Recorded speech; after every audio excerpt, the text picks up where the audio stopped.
రామలింగమూర్తిని హత్యకు రాజకీయ రంగపులుముతున్నారు. రామలింగమూర్తిని హత్య చేశారని ఆయన భార్య పోలీసులకు ఫిర్యాదు చేసింది. పోలీసులు నిందితులను పట్టుకుని ఎఫ్ఐఆర్ నమోదు చేశారు. రామలింగమూర్తి హత్యకు నాకు గాని బీఆర్ఎస్ పార్టీ గాని ఎలాంటి సంబంధం లేదు. భూ వివాదాల కారణంగా జరిగిన హత్య ఇది. రామలింగమూర్తిని హత్య చేసిన వారిని కఠినంగా శిక్షించాలని మా బీఆర్ఎస్ పార్టీ తరపున డిమాండ్ చేస్తున్నాం. ప్రస్తుత కాంగ్రెస్ ఎమ్మెల్యేల వేముల వీరేశం గతంలో ఒక హత్య చేయించాడని ధర్నాలు చేశారు. అలాంటి వారిని కాంగ్రెస్ పార్టీ లో ఎమ్మెల్యేగా చేశారన్నారు గండ్ర వెంకటరమణారెడ్డి.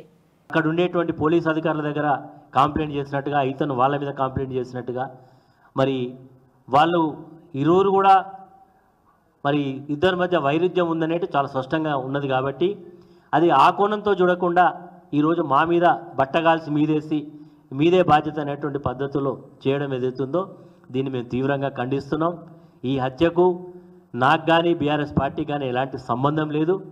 మరి ఈరోజు వాళ్ళు చెప్తా ఉన్నారు, మా అక్కడ ఉండేటువంటి స్థానిక శాసనసభ్యుడు దీన్ని నిష్పక్షపాతంగా విచారం చేయాలి, ఎంత లోతుగా అధ్యయనం, మేము కూడా చెప్తున్నాం లోతుగా అధ్యయనం చేయాలి, ఖచ్చితంగా దోషులను శిక్షించాలి అని కూడా మేము కూడా డిమాండ్ చేస్తూ ఉన్నాం. వారు ఏదో సిబిసిఐడి అంటున్నారు, సిబిసిఐడి కాకపోతే సిబిఐ ఎంక్వైరీ చేసినా మాకు ఎలాంటి అభ్యంతరం లేదు. మేము మాకు హత్యకు ఈ వ్యక్తికి మాకు ఎలాంటి సంబంధం లేదు మరి అనే మాటని ఈ సందర్భంగా తెలియజేస్తాం. ఈ రాజలింగమూర్తి భార్య ఇచ్చినటువంటి మరి కంప్లైంట్, అందులో భూ వివాదం ఉన్నట్టుగా, అందులో కొంతమంది వ్యక్తులు కలిసి అతని భర్తను హత్య చేసినట్టుగా కంప్లైంట్ ఇవ్వడం జరిగింది. దాని ఆధారంగానే పోలీస్ వాళ్ళు ఎఫ్ఐఆర్ కాపీని కూడా ఇవ్వడం జరిగింది. చాలా స్పష్టంగా చంపినటువంటి వ్యక్తులు పోలీసుల దగ్గర, మరి పోలీసులు పట్టుకున్నారా, పోలీసుల వాళ్ళు లొంగిపోయినా నాకు సమాచారం లేదు, కానీ పోలీసుల దగ్గర ఉన్నట్టుగా మాకు సమాచారం ఉంది. చంపినటువంటి వాళ్ళు మేము చంపినామని చెప్తా ఉన్నారు. దానికి సంబంధించినటువంటి విషయాలన్నీ కూడా తెలిసిన తర్వాత ఈరోజు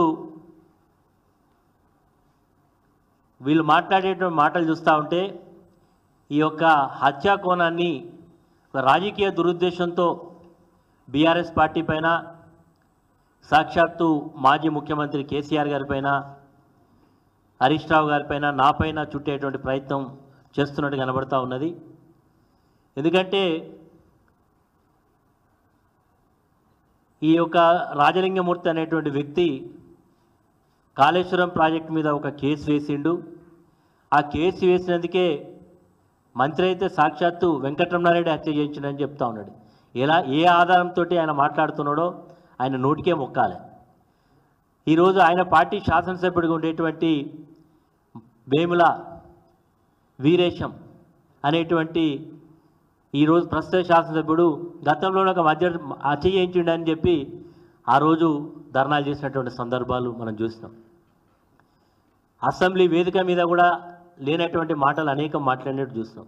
వెంకటరెడ్డికి ఇది పూర్తిగా ఒక ఆనవాయితీ అయిపోయింది, ఆనవాయితీతో మాట్లాడుతున్నట్టుగా అర్థమవుతాం.